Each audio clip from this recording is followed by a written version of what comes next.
하나님 말씀 창세기 32장 13절부터 20절까지의 말씀 보겠습니다. 제가 읽겠습니다. 야곱이 거기서 밤을 지내고 그 소유 중에서 형 에서를 위하여 예물을 택하니 암염소가 200이요 숫염소가 20이요 암양이 200이요 숫양이 20이요 전나는 낙타 30과 그 새끼요 암소가 40이요 황소가 10이요 암나귀가 20이요 그 새끼 나귀가 10이라.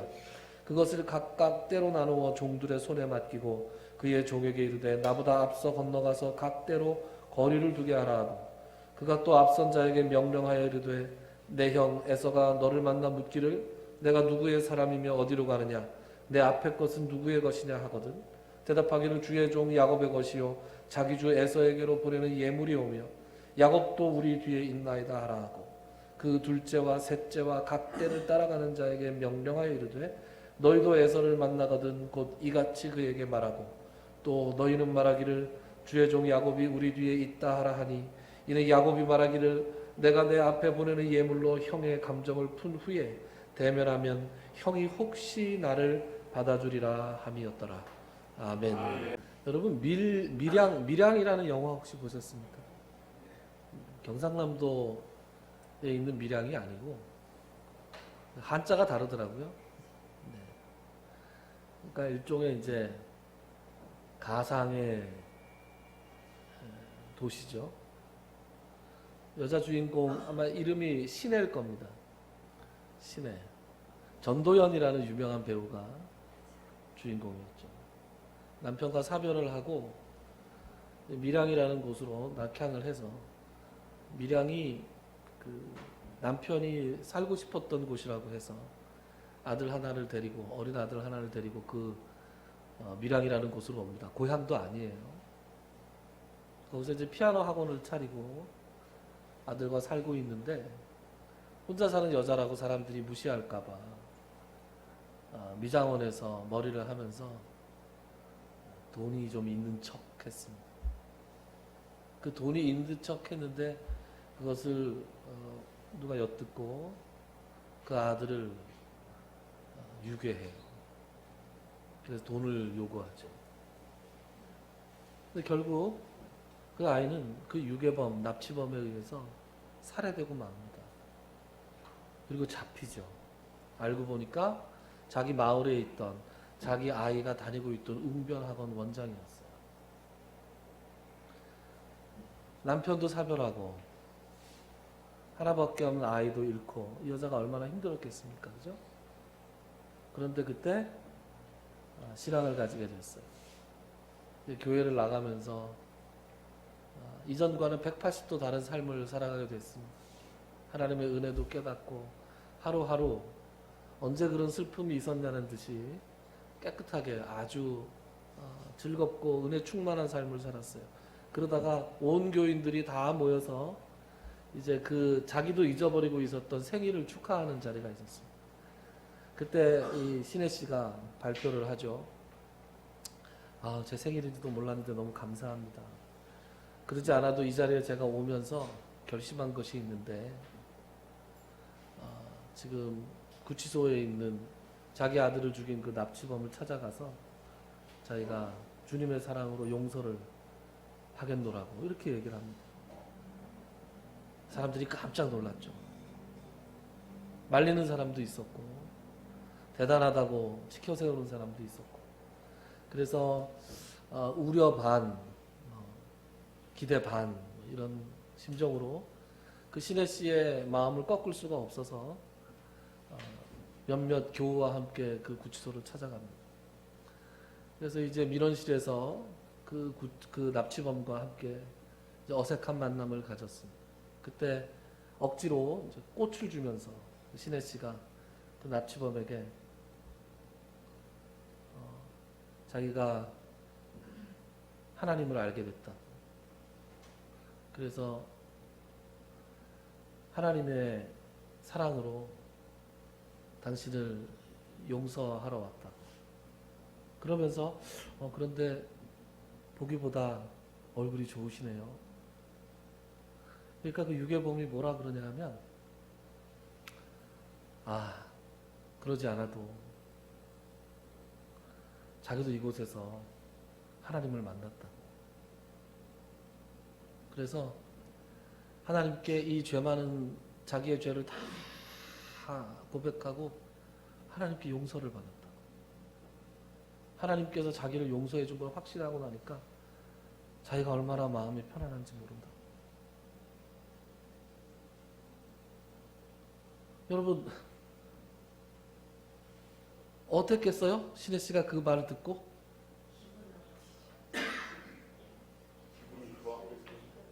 기분이 좋았을까요?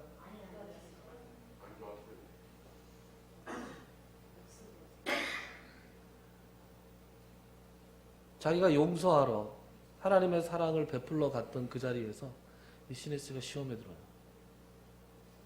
아니 내가 용서해 주지도 않았는데 하나님이 왜 먼저 용서하셔? 그 드라마, 그 영화에서는 그렇게 흘러갑니다.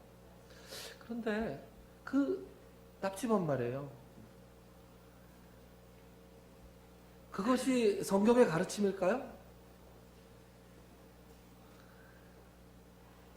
누구한테 자기가 잘못을 했는데 그 사람과 상관없이 내가 하나님 앞에 용서를 구하면 하나님이 용서해 주시고 그때부터는 발도 쭉 뻗고 마음도 편안하게 이렇게 자면 되는 것일까요? 성경이 그렇게 가르치고 있을까요? 정말 성경은 그렇게 가르치고 있지 않습니다. 성경은 어떻게 가르칩니까? 마태복음 5장에 보면 예수님께서 산상수훈을 하시는데 거기에 이런 말씀이 나오잖아요. 만약 네가 제단에 예물을 드리러 가다가 거기서 네 형제에게 원망을 들을 만한 일이 생각이 나면 예물을 제단 앞에 두고 가서 그 형제와 먼저 화목하고, 그러니까 그 형제가 마음의 원망을 품을 만한 것을 먼저 해결하고 그리고 다시 와서 그 예물을 제단 앞에 드리라. 그렇게 가르치죠.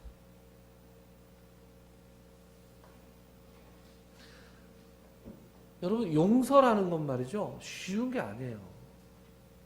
용서라는 건 쉬운 게 아닙니다. 그래서 용서라는 건 언제까지 해야 되냐? 언제까지 해야 됩니까? 용서는? 잘못했다는 말을 언제까지 해야 됩니까? 용서를 해야 되는 사람의 마음이 풀릴 때까지 해야 돼요. 그러니까 납치범은 설사 감옥에 갇혀 있으니까 그 신혜 씨한테 직접 사과할 기회는 없었죠. 그죠? 잘못을 구할 기회는 없었죠. 그래도 그렇게 나왔을 때 정말 잘못했다고 100번이고 1000번이고 10,000번이고 용서를 구해야 되는 거죠. 어디 거기다 대고 하나님이 나를 용서해서 마음이 너무 편하다는 얘기를 어떻게 할 수가 있습니까? 신앙을 잘못 배운 거죠. 성경은 절대로 용서를 구하는 것과 용서하는 것에 대해서 그렇게 가르치고 있지 않습니다.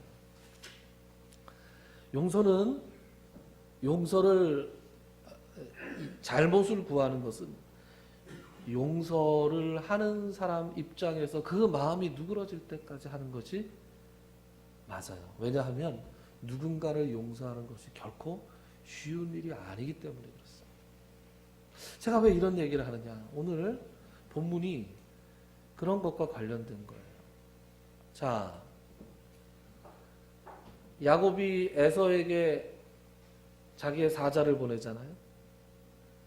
사자를 보내고 그 사자들이 돌아와서 전하는 말이 뭐였다고요? 에서가 지금 400명을 거느리고 옵니다.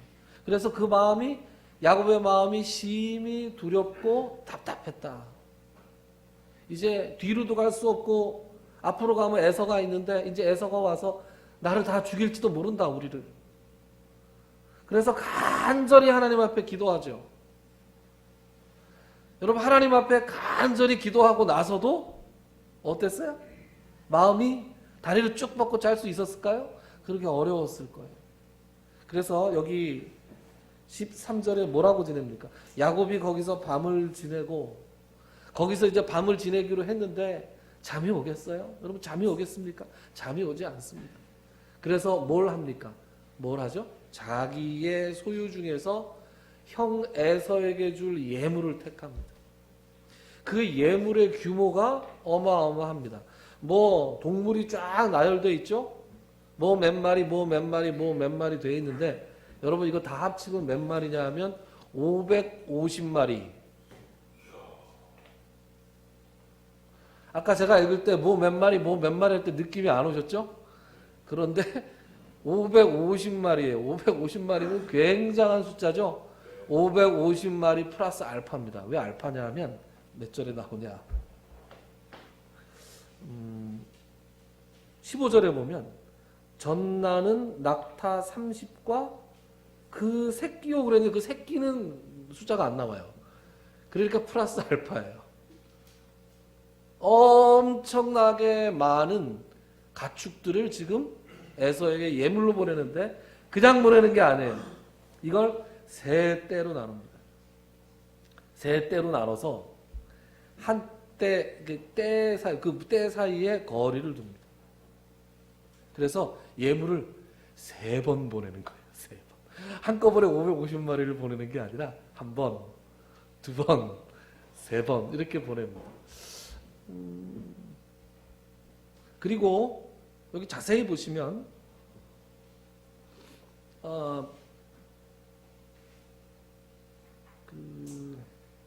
17절에 한번 보세요. 17절에 보면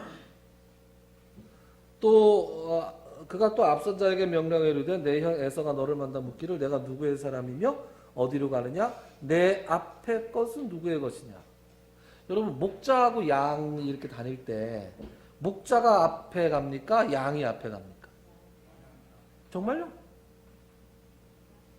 여러분 양하고 목자 그림을 한번 보세요. 목자가 앞에 가죠. 그 목자를 따라가는 거예요. 양들이. 개들이 옆에서 이렇게 몰고 목자를 따라가게 돼 있어요. 그런데 지금 여기는 가축대가 앞에 가는 거죠. 가축대가 앞에 가고 그 다음에 목자들이 가고 그래서 이제 에서의 눈에는 이렇게 보이는 거예요. 뭐가 오네? 그죠? 뭐가 와요. 알지 못하는 동물떼들이 오는데 그 뒤에 있어요. 이거 뭐냐? 이렇게 물으니까 거기에 이제 그게 뭐냐라고 물을 때 이제 그 종들이 할 말을 야곱이 가르쳐 줍니다. 뭐라 그래요? 주의 종. 지난 시간에 이 명칭에 대해서 제가 가르쳐 드렸죠. 주의 종 야곱의 것인데 자기 주 에서에게로 보내는 예물입니다. 야곱도 지금 뒤에서 따라오고 있습니다. 야곱이 어디 도망가지 않습니다. 지금 예물과 함께 뒤에서 오고 있습니다. 여러분 이거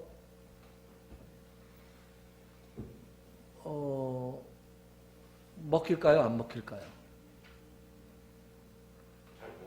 잘 모르신다고요? 그럼 제가 한번 여쭤보겠습니다. 여러분 물질이 사람의 마음을 움직이나요? 안 움직이나요? 여러분 촌지라고 있죠? 촌지. 촌지가 그 마디촌자의 뜻이잖아요. 그러니까 찾아보면 작은 마음 이런 뜻이잖아요. 작은 마음인데 사실은 작은 마음이 아니고 작은 돈 거죠. 촌지. 촌지 받아보신 적 있습니까? 네, 받았습니다. 촌지를 저는 촌지를 받아봤는지 안 받아봤는지 모르겠네요. 여러분들이 한번 판단해 보세요.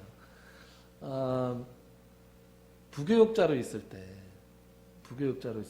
전도사, 강도사, 부목사 이렇게 있을 때 가끔 권사님들이나 집사님들 중에서 목사님 이거 책 사보세요 하고 봉투를 주시는 분들이 있었어요. 그거 촌지입니까? 아닙니까? 촌지로 가야죠.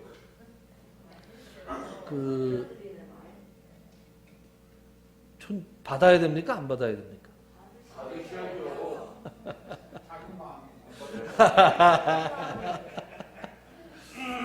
그때 제 나이가 20대 후반, 30대 초 어린 나이였어요. 그죠? 당황스럽더라고요. 당황스러운데 이 부모님 같은 어른들이 주시는데 감사하게 받았어요.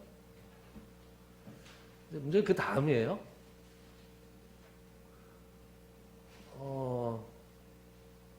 똑같이 기도를 할까요? 아닐까요?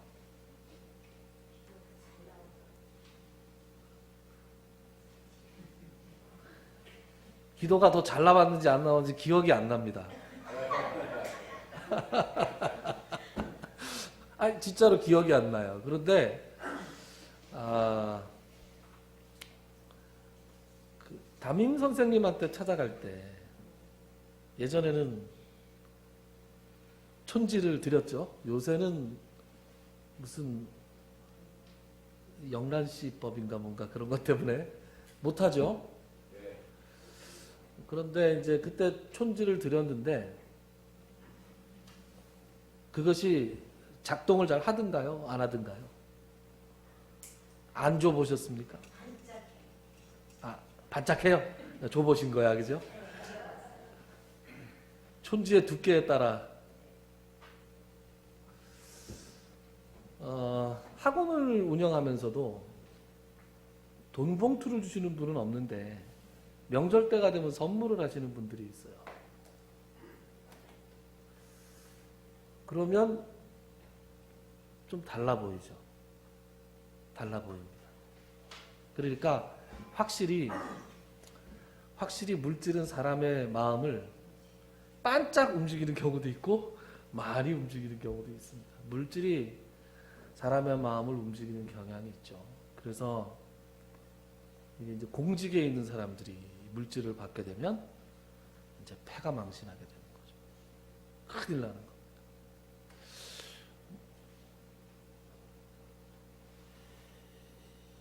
시간이 좀 있나요? 신방을 예전에 가면 신방 때 헌금을 내는 분들이 있어요. 근데 신방 헌금은 성당 헌금을 애매하게 주시는 분들이 있어요. 이게 용돈인지 목사 도서비인지 아니면 교회 내는 헌금인지 애매하게 내시는 분들이 있어요.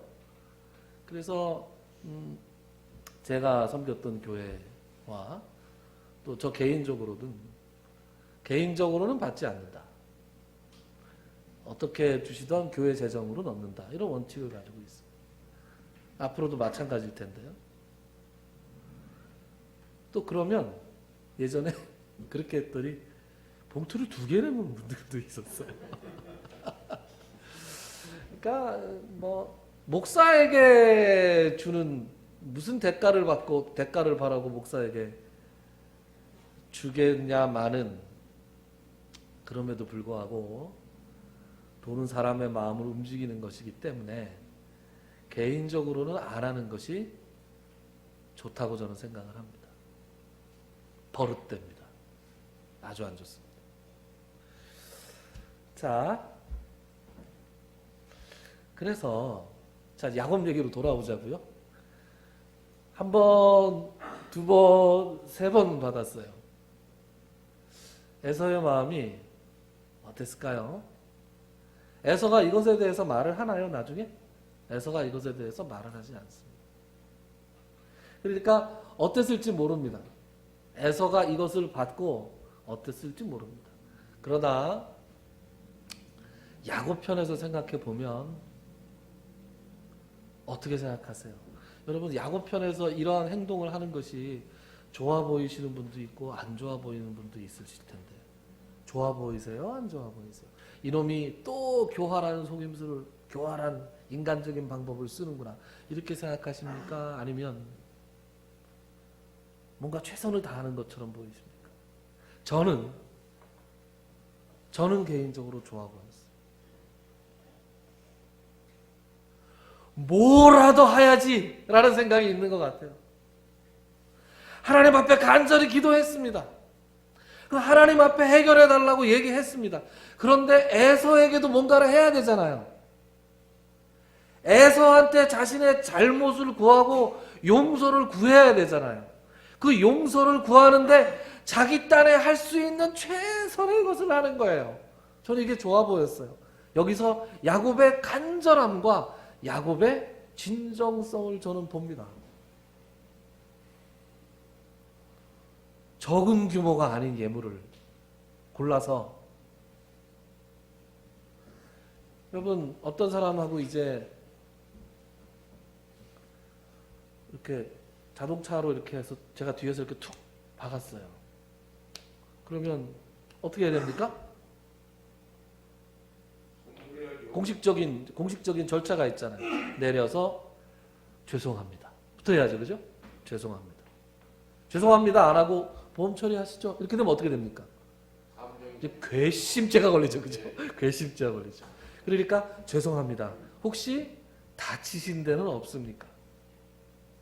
이렇게 물어본 다음에 살피고 제가 잘못했으니까 제가 보험을 통해서 변상을 하겠습니다. 혹시 나중에 몸이 안 좋으시면 불편하시면 병원도 가시고 뭐 이렇게 해야 되잖아요. 그죠? 그러니까 사과하고 용서를 구할 땐 마음과 플러스 물질이 가야죠. 그렇지 않습니까? 즉 야곱은 에서를 만나서 자기의 마음을 전달하기 전에 물질을 전달하는 거예요. 자기가 할 수 있는 최선의 것을 다 하고 있습니다. 야곱이 왜 이렇게 최선을 다하는가? 용서가 어려운 것이기 때문에. 그러니까 오늘 여러분들에게 제가 드리고 싶은 말씀은 용서를 한다는 것은 굉장히 어려운 것이기 때문에 용서를 구하는 사람은 최선을 다해야 된다. 그 사람의 마음이 풀릴 때까지 용서를 구해야 된다. 그 말이, 그 야곱의 간절함과 그 야곱의 진정성이 담겨있는 구절이 저는 20절에 나온다고 봐요. 20절 제가 한번 읽어볼게요. 20절 뭐라고 되어 있냐? 또 너희는 말하기를 주의 종 야곱이 우리 뒤에 있다 하라 하니 이는 야곱이 말하기를 내가 내 앞에 보내는 예물로 형의 감정을 푼 후에 대면하면 여기 형이 혹시 나를 받아주리라. 여러분 용서를 구하는 사람은 이런 자세가 있어야 돼요. 혹시라는 자세가 있어야 돼요. 용서가 당연하게 주어지는 게 아니라는 얘기죠. 어떻게 될지 모르지만 내가 최선을 다해서 용서를 구해보겠다. 그러면 혹시 그 편에서 마음을 풀고 나를 받아줄지도 모르리라. 여러분 이런 자세가 없으면 진정으로 용서를 구하는 자세가 아닙니다. 이 혹시 하는 말 때문에 제가 생각났던 인물이 다윗이에요. 다윗이 이 말을 많이 씁니다. 다윗이 밧세바를 범하잖아요. 밧세바를 통해서 참 끔찍한 범죄를 저지르죠. 그래가지고 밧세바가 아이를 가지잖아요. 그 아이가 누구예요? 솔로몬. 그러면 잘못 아시는 거고, 첫 번째 아이는 태어나자마자 병에 걸려 죽습니다. 그 아이가 병에 걸려서 생사를 오락가락할 때 야곱이 금식하며 옷을 찢으면서 하나님 앞에 용서를 구합니다. 하나님 앞에 용서를 구합니다. 잘못은 제가 했는데 저 아이를 거두어 가시면 안 돼요. 용서를 구합니다. 그런데 결국 신하들이 들어와서 아이가 죽었다고 전합니다. 죽었다고 전하니까 다윗이 어떻게 해요 그때? 싹 일어나서 목욕을 싹 하고 머리에 기름을 싹 바르고 밥을 먹습니다. 신하들이 이상하게 여깁니다. 아니 아이가 살아있을 때는 금식하고 괴로워하시더니 아이가 죽은 다음에 왜 이러십니까? 어떻게 이렇게 하실 수 있습니까? 그때 다윗이 뭐라 그러냐면 이런 말을 해요. 뭐라 그러느냐?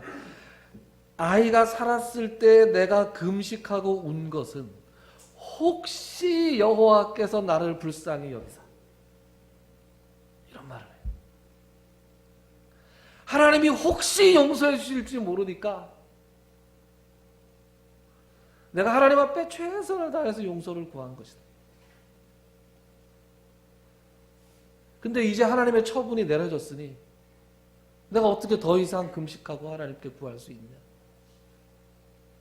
처분을 달게 받아들여야지. 그렇게 얘기합니다.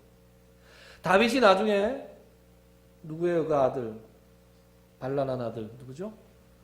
갑자기 생각이 안 나네. 압살롬. 네. 압살롬에게 쫓겨서 도망을 갈 때예요. 압살롬에게 도망을 가다가 이쪽에서 도망가는데 강 건너편에서 시므이라고 하는 사람이 쫓아오면서 막 욕을 합니다. 막 저주라고 욕을 해요. 쫓아오면서 막 돌을 던지고 침을 뱉고 이러면서 다윗이 그 쫓겨가는 것에 대해서 막 뭐라 그럽니다. 사울 집안의 사람이었거든요. 시므이가. 그때 다윗의 그 군대 장관이 제가 가서 저놈의 목을 따겠습니다. 그랬더니 다윗이 뭐라 그러느냐? 놔둬라. 놔둬라. 저가 나를 저주하는 것 때문에 하나님께서 혹시 나의 원통함을 돌아보시고 이것을 하나님께서 선으로 갚아주실지도 모른다. 그러니까 다윗은 이 혹시라는 이 말을 통해서 용서를 해줄 분의 그 마음을 사기 위해서 간절함과 진정성을 담고 있는 거죠.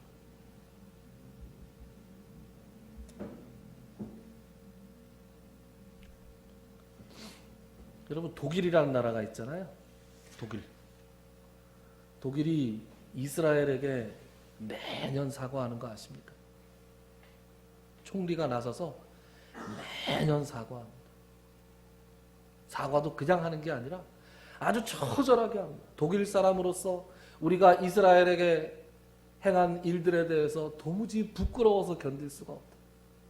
다시는 일어나서는 안 되는 비극이고 우리는 이것을 이스라엘 사람들의 유대인들의 마음을 풀기 위해서 어떤 것이든 할 준비가 됩니다.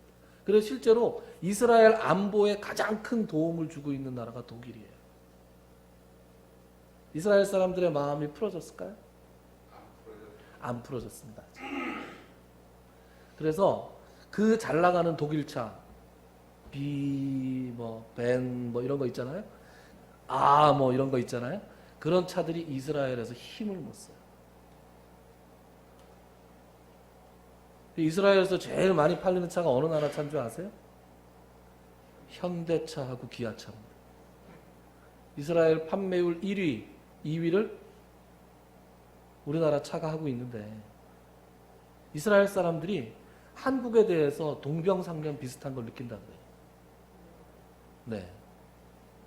그리고 독일 총리는 일본 총리에게 대놓고 한국에 대해서 진정성 있는 사과를 하지 않으면 안 된다라고 대놓고 면전에서 얘기를 하곤 했어요. 폴란드에 가서는 폴란드에게 자기들이 범한 잘못, 유럽 전체에 대해서 자기들이 그 나치 시절에 저질렀던 그 잘못에 대해서 대단히 반성하고 사죄하는 얘기를 매년 합니다. 그래서 나치에 대해서 가장 강력하게 제동을 걸고 있는 나라가 어디예요? 독일이에요. 그래서 아주 오래전인데 우리나라에서 한번 카페를 그 나치식으로 꾸몄던 카페가 있었어요. 여러분 혹시 신문 보셨는지 모르겠는데 가면은 그 철십자가랑 이 사람은 취미로 멋있어 보여서 그냥 한 거예요. 그런데 그걸 어디서 항의했냐? 독일 대사관에서 항의를 했어요. 사과는 그렇게 진정성 있게 하는 거죠. 그래서 오늘날 독일을 전범 국가라고 얘기하는 나라가 별로 없습니다. 그럼 독일 이미지 어떠세요? 좋죠. 네, 나쁘지 않죠, 그죠? 지금 오늘날의 독일과 독일에서 과거 히틀러의 나치를 떠올리는 사람들이 별로 없습니다. 그것은 그들의 사과가 지속적이고 진정성이 있고 간절하기 때문에 그렇죠. 여러분 사과를 하면서도 우리 개인적으로 사과할 때도 이런 사람들이 있어요. 어떤 사람이 제가 어떤 사람한테 못쓸 말을 했어요. 이 사람이 저한테 막 뭐라 그랬어요. 미안해. 그래도 그럴 수 있어 그랬더니 미안하다 그랬잖아. 어떡하라고? 1절 만에 나 성격 안 좋은 거 알지? 뭐 이렇게 얘기하는 사람들이 있잖아요. 사과한 겁니까? 사과는 진정성을 가지고 언제까지요? 상대방의 마음이 풀릴 때까지 하는 거예요.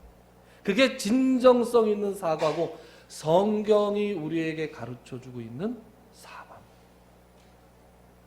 여러분, 용서는 쉬운 것이 아니에요. 그래서 용서는 하나님께서도 하시기 어려운 게 용서였잖아요. 여러분, 우리에게 죄 사하는 용서를 해주신 하나님은 인자하시고 자비로우시고 노하기를 더디하시는 하나님이기 때문에 하나님이 그냥 우리를 용서해 주셨습니까? 아니에요. 하나님은 우리를 그냥 용서해 주시지 않으셨어요. 어떻게 용서해 주셨어요? 예수 그리스도를 십자가에 못 박고 나서야 우리를 용서해 주셨어요. 예수님의 피를 흘리고 나서야 우리를 비로소 용서해 주신 거예요. 그러니까 우리는 값싸게 용서받은 게 아니에요. 굉장히 비싼 용서를 받은 겁니다. 용서는 하나님에게도 굉장히 어려운 일이었기 때문에 예수 그리스도의 순결한 피 외에는 우리의 죄를 용서하실 길이 없었던 거예요. 사랑하는 성도 여러분, 우리가 살아가면서 사과할 일도 많고 용서해야 될 일도 많잖아요. 사과는 어렵게 하고 용서는 쉽게 할 수 있는 사람이 되었으면 좋겠습니다. 내가 용서받은 사람이잖아요. 그렇죠? 하나님의 용서를 받은 사람이기 때문에 그 용서받은 것에 감사하고 누군가를 하나님의 마음으로 용서할 수 있는 사람이 되고, 그리고 내가 누군가에게 혹시 원망을 들을 만한 일이 있다고 한다면 그 사람의 마음이 풀어질 때까지 어렵게 사죄할 수 있는 그런 사람이 되어야 되겠죠. 그래야 우리가 진정으로 그리스도인답게 화평케 하는 사람이 될 수 있습니다. 예수님이 말씀하셨어요. 화평케 하는 자가 복이 있다. 그가 하나님의 아들이라 일컬음을 받을 것이다. 화평케 하는 사람들이 되셔서 하나님의 자녀라 일컬음을 받기에 부족함이 없는 여러분들이 되시기를 주님의 이름으로 축원합니다. 기도합시다. 하나님, 살면서 누군가에게 잘못하는 일이 참으로 많습니다. 누군가에게 원망 들을 만한 일을 내가 아는 가운데 혹은 알지 못하는 가운데 행하고 살아가는 우리들입니다. 그런 것들을 우리가 알게 되었을 때 최선을 다해서 진정성을 가지고 간절함을 가지고 그 사람의 마음이 풀릴 때까지 진정으로 용서를 구할 수 있는 사람들이 되기를 원합니다. 주변과의 관계에서 그러므로 늘 화목과 화평함을 유지할 수 있는 사람들이 되게 하여 주시옵시고, 우리의 행실과 우리의 선한 모습으로 말미암아 사람들이 우리를 하나님의 자녀라 일컬으며 하나님께 영광을 돌리는 삶을 살 수 있도록 주님 우리의 삶을 주장하여 주시옵소서. 혹시 나를 받아줄지도 모른다 라는 간절함과 진정성을 가지고 야곱이 오늘 에서에게 나아갔던 것과 같이 우리 주변의 형제들, 자매들, 이웃들에게 우리도 또한 그러한 진정성과 간절함으로 나아갈 수 있는 사람들이 다 되게 하여 주시옵소서. 예수님의 이름으로 기도드리옵나이다. 아멘. 찬송가 254장 함께 하겠습니다.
마음속에 금주원됩니다. 내 기도 소리 들으사 다 허락하소서. 내가 주께로 지금 나오니 십자가의 보혈로 날 씻어주소서. 아멘.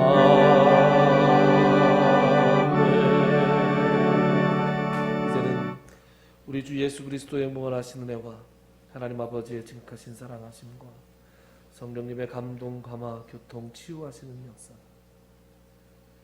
오늘 이 자리에 나와서 또 동영상을 통해서 함께 예배드리는 모든 성도님들 머리 위에와 그들의 가정과 그들의 하는 모든 사역 위에 그들의 환부 위에 이제로 영원토록 함께 있을지어다.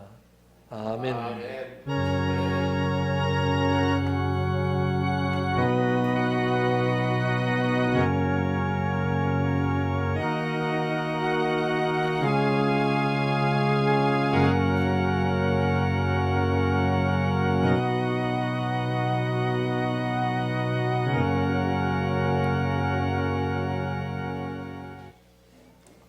감사합니다. 예배 끝마쳤습니다.